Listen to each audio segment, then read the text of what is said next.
Hey, everybody. I wanted to take the time today to welcome our friend Sam Cockngs and just catch up with everything that's going on with him. He's a busy man in Star Trek fan films. Not only helps productions like ours out with CG, but makes some amazing films of his own. Had some really fantastic releases lately. Thanks for joining us today, Sam. And what I like about you, Joshua, is that you're a really freaking good filmmaker yourself. So lots of people can say random in the credits, that's a great film. If you say it, I blush. So thank you. It's very kind to say. You're very Yeah. welcome. I've really enjoyed every film you've ever put out. And most recently, these films have just been getting better and better, and it's neat to see all of us kind of grow in the craft. In 2373, the Gamma Quadrant Alliance, known as the Dominion, officially declared war on the Federation. The next 2 years were some of the most bloody in Starfleet's history. Fleets of ships were sent and lost in the hope to hold the Alpha Quadrant from a Dominion invasion. Tell me a little bit about what you've got going on these days. So we're in the absolute final push of our Indiegogo. You know them well. We're trying to raise a giant £31,000. Ooh, Yeah. Because we kind of spent almost like a large chunk of that in the last year and a half. We did crowdfund last year, managed to blow past our goal. That bought, props and costumes. But then once you buy the props and costumes and you get great actors, and some of them have to cancel the day before because of COVID, but you still paid for hotels and flights, you're like, right, well, mm, I've lost £300 unless if I cancel, or I'll lose 500 if I keep filming and make a new film. Oh God, that happened about 10 times. oh So there wow, are many new films that were produced because of, oh no. And when you start producing little shorts that you have to shoot in one day that have to just work, you start developing new character things that are really fun. Oh, they've got this trait, and suddenly, boom, you've got this entire like Marvel cinematic flow of fan films, half intentional, half unintentional, budget ever increasing, and a year and a half of this sort of event, and it's wow, but also but also Indiegogo. But we're over a third now. That's a lot. Won't fund congratulations. everything. Thank you so much. It was a good sort of 48 hours. But literally every dollar, every 10, every 50, every 100 will help because I've got more films to release before I guess next is crowdfunder. But either way, we're going to get a lot more films in between. And as you've seen from the Indiegogo video, I threw in every bloody kitchen sink I could of all the different films in production. You can see this and this, and yep, they're all in production. They're all in some form of, yeah, it's a lot of stuff.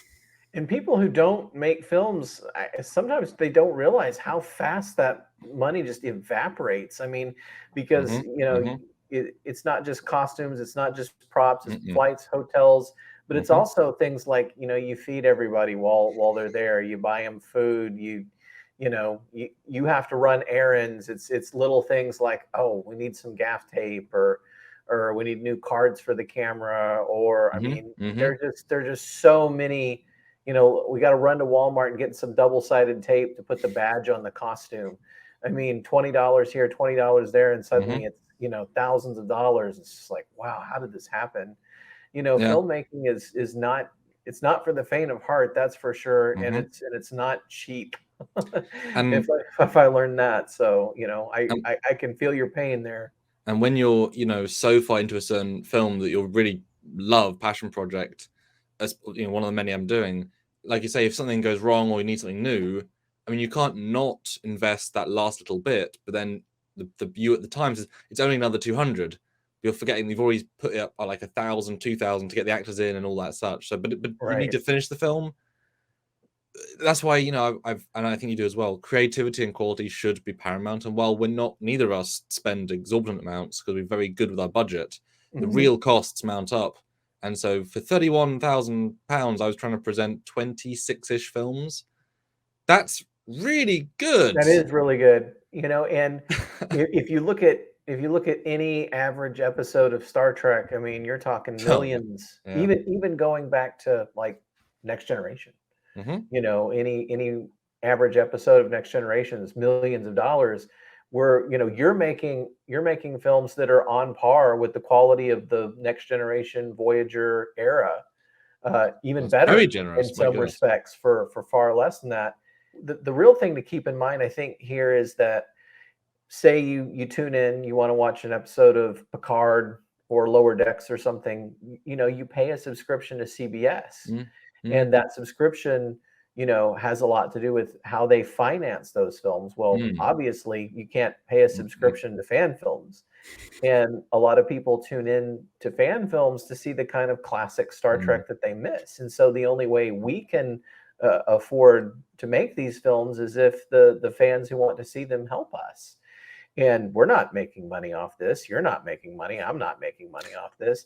Joshua, It's a labor of love. I'll make a loss even with £31,000 because I didn't quite add everything. Like, I'm not going to include that. That's a loss. That's fine. We all do that. That's absolutely fine because we're getting creative. This is so cool out of it. And seeing those every time you see a film go live, seeing the comments, the people say that's the best one, or that's amazing, or that is the Trek. I mean, how often do we get yours a better discovery? It's like, yeah, that's fine, whatever. Like, positive comments. That's, as a filmmaker, really good to have. And we both know that we could both make a short film on anything. Right. But Star Trek gets a bigger audience, so we get a lot more feedback, a lot more interest. Win-win, And we're providing people with something that they want. And that's big. People love seeing these films. And I'm kind of in the same, like I said, you and I are a lot alike in that sense. I'm putting kind of the same amount of money into Avalon as we crowdfunded or more. So I think I can understand the position that you're in. But let's talk about the benefits. Let's talk about how cool this stuff is.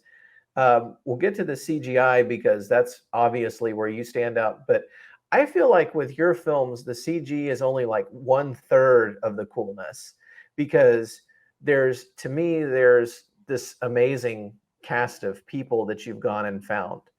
And they've really been standouts in Star Trek fan films. And then secondly, in addition to that, is sort of your unparalleled knowledge of Star Trek that you apply to your scripts. So let's talk about your cast for a second. Yeah, I'm so fortunate, and a lot of fan film groups over a lot of years, and one of the many things you hear from them, as I work with almost all of them, is the horror stories of someone not turning up and messing up an entire shoot. Often they can somewhat save it by pulling literally the gaffer girl, and now they're the second captain. That happens all the time, and I didn't want that because I really integrate stuff, as you were kind of alluding to. So if I lost a lead, you can't recover from that ostensibly in the way it's all framed. And also, these were conceived during the pandemic, where getting people together was also tricky. So I sort of cracked into my brain the idea of how do I make the simple, efficient stories that you get a lot out of them, but low cost. And I just managed to get myself in the headspace, and I've come in riding that wave for 2 years now. Sometimes 4, sometimes 5, but 2 people is often the golden level where you get a bit of interaction, you get a bit of their own personal story, you get a focus. Because if we're going to tell 10, 20, 30-minute stories at a push, you got to be character based. So have less characters, give them more. And of course, when you have de-aging, you can have 2 characters at the price of 1 just by showing flashbacks. It feels like 2 characters. And so, yeah, the people I have, I just keep using. I develop their stories. This is certainly a few cast, broad story perspective, and it's pretty unusual. I mean, I know, Eric Menard, you've seen him from 60 to 8060. You know what I mean? But it's pretty rare to have somebody who you can de-age to be in their 20s and you see up until their 60s, and you're seeing them throughout. I'm trying to be very consistent. It's pretty rare. And the cast love it because they aren't just been stuck in this, we're on a Connie, here's year 4.1 of year 10. It's great, but it's not quite as flexible as I can do. And boy, I mean, Nim always jokes about how I always put her in the dark time of our life, the good time, the sad time, but it works. And just amazing cast. And then almost always learn lines as well. We've seen her character all the way from ensign to captain. That was an accident as well. I will say that. One of those accidental shorts of Picard came out, and I want to be the first. So I wrote it, filmed it, brought it out. I was like, well, now we know she gets captain. Damn it, I skipped right to the end. And I think that was one of the best ones that you did. And you kind of aged her and made her older. And it worked really well for her. And she played into it so well as a captain. And hope we see that era of her life again. Yeah, definitely a lot of hours looking at her face, as you can imagine, to do that aging trick. But then, and I look, a lot of people commented, because each film has a certain reason to exist thematically. And the film released before that was her youngest. Didn't mean to have back to back. And some people called her obnoxious. I'm like, yeah. she's a bratty 21-year-old. And even Nim doesn't like playing her that much because she's too much. And then if you then watch them back to back to Captain Keeley, the acting difference is astounding, intentional. Like you feel the growth, character development. Yeah, because why be static? And when I'm all finished, if I'll be finished, Joshua, you know that feeling. You can watch them in either release order or chronological order, and I'm hoping that you can then see, Nim's 14 films, genuinely see the pips continue to evolve, and you'll see, wow, she grew, she developed, she went through traumas, and that's the advantage of sort of writing so much in like 18 months, is that I can actively include links to each other's films, and by that I don't mean literally having these huge elements, but I know where this fits, so I can reference this character moment in this film directly, and there's very little, wait, what? Now, obviously, you shouldn't then necessarily watch film 26 before you watch film 2, but you can obviously watch it. It's not limited. It's just if you watch it in the somewhat order, then you'll get all the benefits of, that story they talk about in episode 14. Oh, that was actually episode 2. Like, that story was actually a real film. Should be quite rewarding, hopefully, when we get there. There's a benefit in working through different eras of Trek and then taking the knowledge of those different eras of Trek and applying those. We're seeing, for example, Emma Thorne's character wearing a season 2, TNG outfit all the way through, like you said, doing stuff with the Picard era. What's the fun in being able to play with all kinds of different eras of Star Trek? All of the fun. What is the fun? It's all of the fun. No, it's I'm very lucky that the cosplay online buyer space suddenly allowed for this, because I started, I could get 3 can Nim fit into my jacket? Okay, we can do it. Now we can get them, and that's why the costume budget expanded to multiple thousands of pounds, but it's fine. No, it's really amazing because you are allowed, each era of costume creates a different vibe in the audience's head. It's just innate to how we see the Trek. So if you see her in that season 1 jumpsuit, your brain's going to instantly revert to, novel, weird, she's young, even though, and then you put her in a normal uniform, it's like, oh, actually, so much older. No, she doesn't, but your brain kind of associates the before and after vibe of it. And knowing what the interpolitical situation is in each era is really important as well. Even so much as saying there's 2 versions of Voyager uniform, the pre-Dominion War, post-Dominion War. Not literally different costume, but there's 2 states of how you can be in that uniform, how much drama you have. Same with First Contact, you can be Dominion War, dramatic, or post-positive. So each one has its own unique challenges and successes. And yeah, it's a beautiful time of Trek, whereas TOS, you kind of went from Cage to TOS, TMP, Wrath of Khan.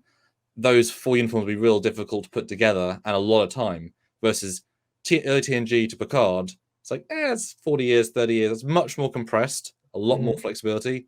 So you get a lot of visual fun for relatively low money. It's not, my God, but it's relatively low money. And fans should appreciate the coolness of that, I think. But now, here's where you really stand out with this, because, TNG era is hard for a lot of people to do. And one reason that I started Classic, and I've said this, is because I've got physical sets to film on, and that was like, okay, you can create any era of Star Trek that you want. Let's talk about the CG and where you really stand out here for a minute. Yeah, because I've been doing space stuff for coming on 9-10 years.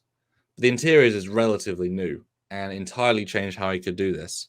When I tried to do Convergence, which was the big sort of back to fan films after Temporal Anomaly was released, I had one guy who I relied upon to sort of finish these sets for me, pass them in Unreal Engine, which is a great software, and I could use that as sort of background plates, but I was limited. That guy flaked hard and forced another friend of mine to say, just learn it yourself. Here's these 2 softwares I would use. This is how much they cost. It's worth it. And I said, F it, I'm going to buy them. And now all of a sudden, once you unlock the ability to do it, yes, I still need 3D modelers, and my team is bloody perb, but to be able to take any grey model of an interior to final and then composite, that entirely changed the game. And also, given that a lot of Trek sets are kit bashes, you build one transporter room, you can half the work again to kit bash into another one. And then suddenly, yeah, throw me a corridor, build me this. You know, I have access to blueprints as well from Trek, which is super useful as well. My God, that's useful. And all of a sudden, yeah, as long as you give the modelers time, because I'm not going to rush anybody because it does take time. And I've got one guy's been working for like 26 months on this, you know, churning out a set a month. It takes a while, but then by the end of those 26 months, you have this plethora, and it's just about clever reusing. You know, what can I use this for? Right, here, excellent. It's worth the time. And suddenly, boom, it feels like a big, broad universe of eras and ships, and we get to live in these ships once again. And the neat thing about the way that we do things these days is you've got the ability to go in there and tell the software, okay, I shot it on a 35 millimeter lens at this focal distance, and it'll even, you know, get the focus right.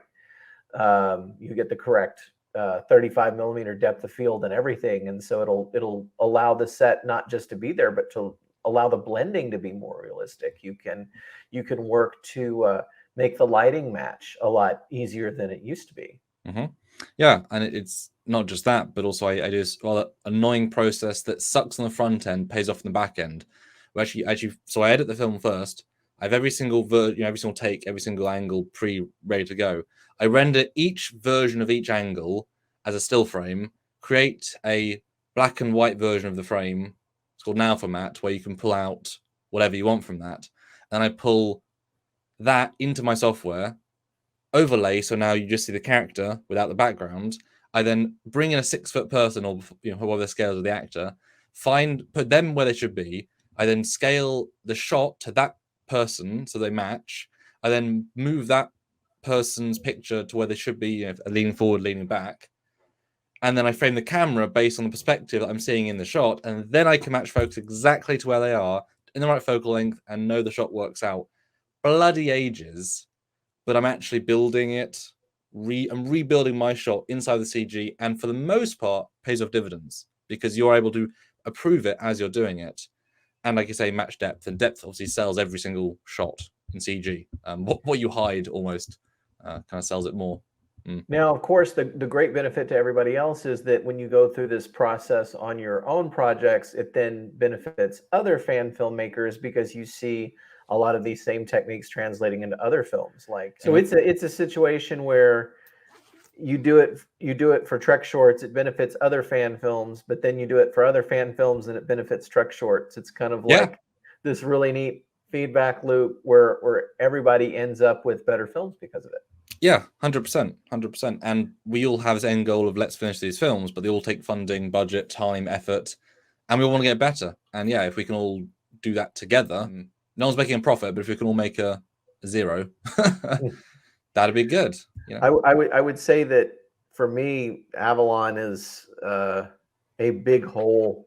Mm-hmm. You know, like I've probably personally spent like over $40,000 on it, and I'm sure you've done similar for your films, and you do it because you love it. You do it because you want to create art. You do it because you want to share in the Star Trek experience with everyone. And what I tell the people who help us out, I said, you know, look, not everybody can come to the set. Not everybody can pick up a hammer or whatever and help us out, or a bucket of paint to paint a set, but you can all be a part of the team in some way. If you contribute to our efforts, you're part of the team. You're part of our efforts. You're part of what we're doing. And so, you know, you had your own hand in making a Star Trek fan film. You were a part of it if you donate to any of these.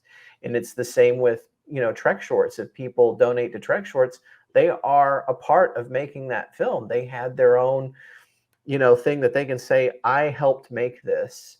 I have some ownership in this.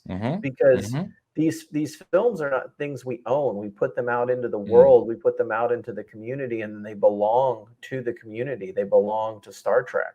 They don't even really belong to us because we can't even legally own them. So it's like when we create this, it's a shared experience for everyone. Now you've got a lot of really cool stuff going on outside Trek shorts. Don't know how you do it all.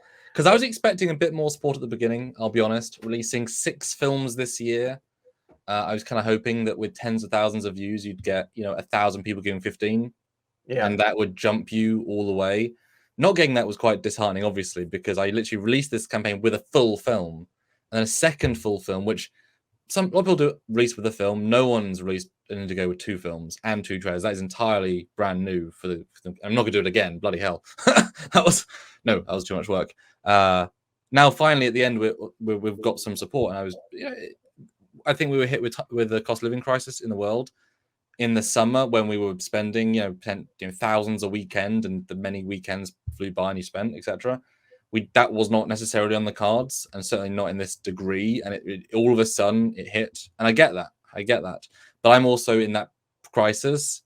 You got compound that with this much personal debt. It's like, well, I need it extra because I'm in. I kept saying to people my cast kept saying, "Are you sure to book us next weekend?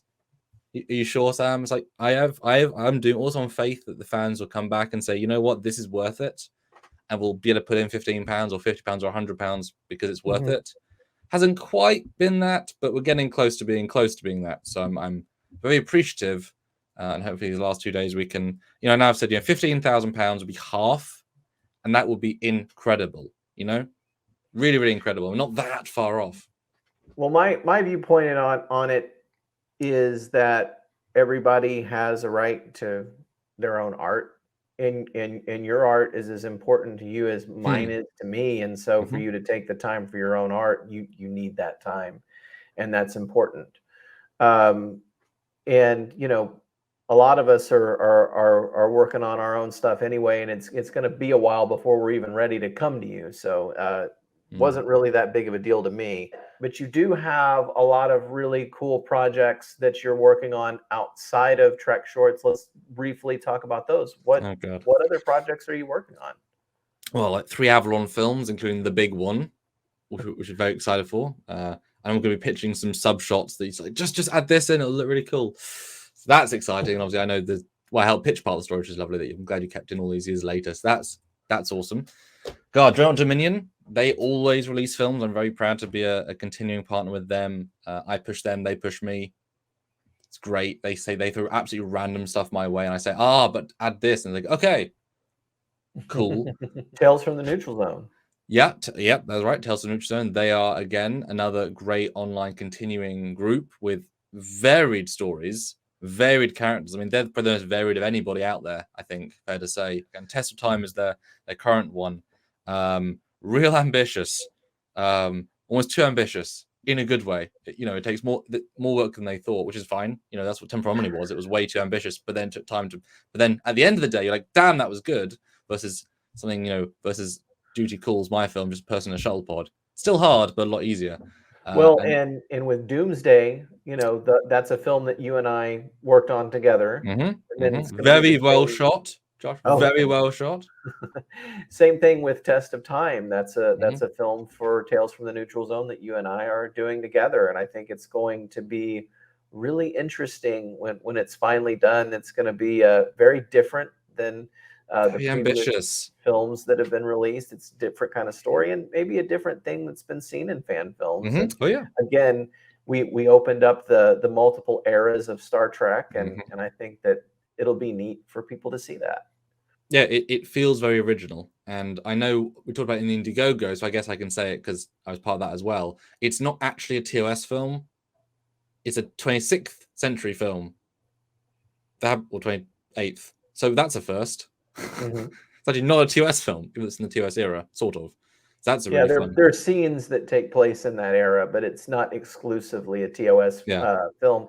And we spent days shooting on green screen. Which that was a first for me, because that's not I feel like I can do green screen pretty well because I've had to do a lot of it in my career, but that was the first of just going, okay, we're doing shooting days that are exclusively green screen, and it's all going to be sets that are added in post.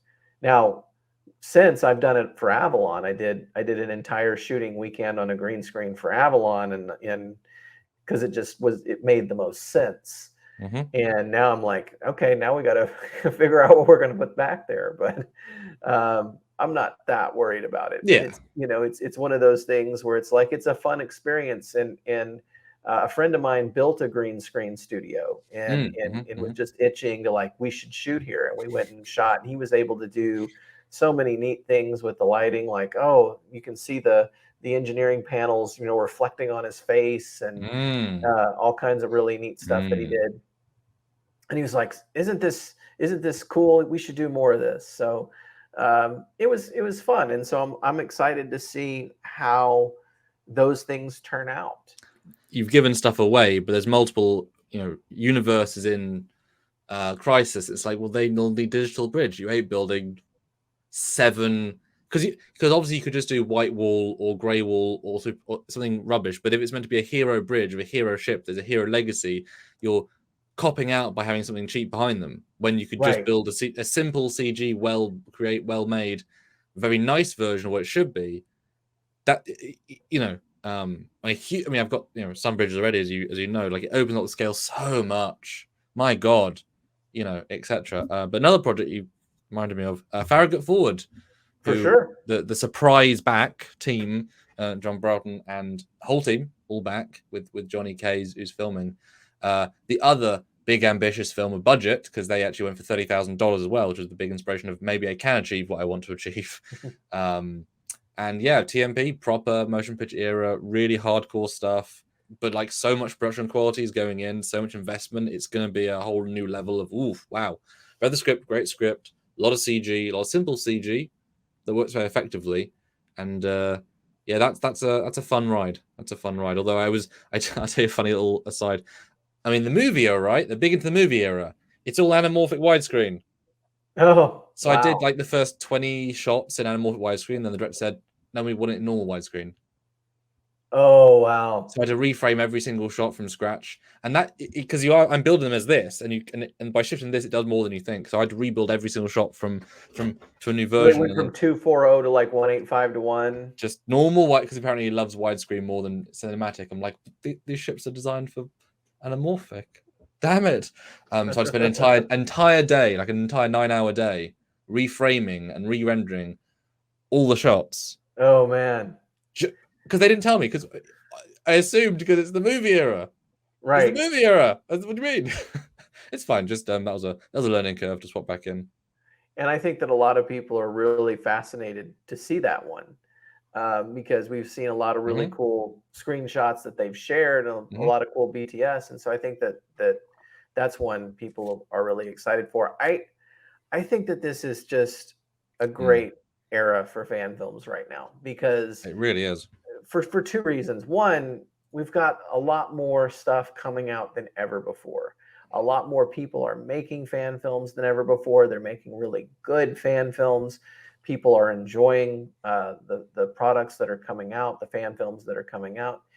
And the thing that I like the most is that it is a different atmosphere than it has been in the past.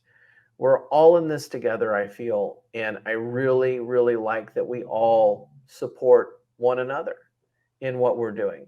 I know that that's a big part of Avalon, and a big part of the final Avalon film that we're going to make in the next year is that there's going to be involvement from other fan filmmakers, and there's going to be people you've seen in other fan films popping up in The Once and Future Captain. And so I think it's so cool. I think that we're extremely blessed to be living in this time and doing this work. Yeah, I mean, we've both been around the block long enough, and Trek Yard is over 8 years old. So I was there before. I was in Ticonderoga the day the guidelines came in, which is a pretty unique thing to say. Went from several giants who either self-fund or get capital or whatever, to being lots of lowly, wonderful middle people who kept rising into the stars they are all now, because they've rose to the occasion. And now, half a dozen, 8, 9 core groups who are not laying people down. They're producing. There's no sign of stopping from any of them. And people assume we're all going to keep making, because we're making such good stuff in such a consistent way. Several a year, guaranteed pretty much. Always quality, always interesting. And the idea of competition is sort of not even an item anymore. While you might be able to achieve my level of green screen interiors, you probably ask me to do them. So like I'm doing green screen in the best sort of way. You're doing filming the best sort of way. Do you know what I mean? Like everyone's doing something special, kind of the best that is their niche, and everyone has a genuine niche. And then we all help each other with that. Yeah, when we need something else to be done, like you filming someone from your end, on which it's a very unique situation. Even if some are joint TOS, the way you're doing TOS is different. Or me for like me and Nick, we'd have different styles, etc. So it's a really good time. It's not competition. It's really strange, just by everyone doing varying qualities. Like it's a really interesting, really friendly time. It does help. I know everybody. So from my perspective, I'm a Switzerland. I love it. I know everybody, which does help. But yeah, it's a really nice, and a lot of you are in Trek shorts, or at least your productions are. You've got crossover, draw Dominion, Squadron. It's nice to have everyone under an umbrella as well. It's special time. Really it's is. a silver age of fan films. Oh, I think at some point we've got to call it golden age. Maybe it's at some point it's going to swap maybe over. it's the platinum age. I don't know, but it's a great time for fan films. The only thing I lament beyond lamenting is that we can't get the celebrities back, because Walter, George, Garrett Wang, people would do it, and who are looking older and older and practically can't do it as much anymore. We could have done so much with them in our stories. But on the flip side, we're building a lot of really neat characters too. Yes. Yeah. We've seen a lot of Kirk and Spock. We've seen a lot of classic characters, but now we're getting to meet new characters like Anna Keeley, and so it's like it's really neat that we get to follow new adventures with people like them, or Derek not Mason, dead Jaconde. or Jaconde. Not dead one. he's coming this weekend. We're filming with him, with Warren Hawk this coming weekend. Good. Really excited about that. So I mean, we're all doing really neat stuff, and Sam is a huge part of what makes Avalon what it is. And so do me a favor, if you haven't, check out his Trek shorts Indiegogo. It's going to be in the link in the description of this video. Follow that link, help him out if you can. Remember, if you're helping out Sam, you're helping out Avalon too. It's all the same thing. So Sam, thanks for taking the time to chat with us today, and we look forward to the amazing art that you share with the world. I look forward to knowing what the hell I'm doing with Avalon, with the Avalon Connie 1.3, because that one is just waiting in the wings, man. We both love it. Let's do more with her. Come on, give me some shots. It's coming. More changes to the Excalibur. It's going to continue to get blown up and upgraded. Every nacelle, every time.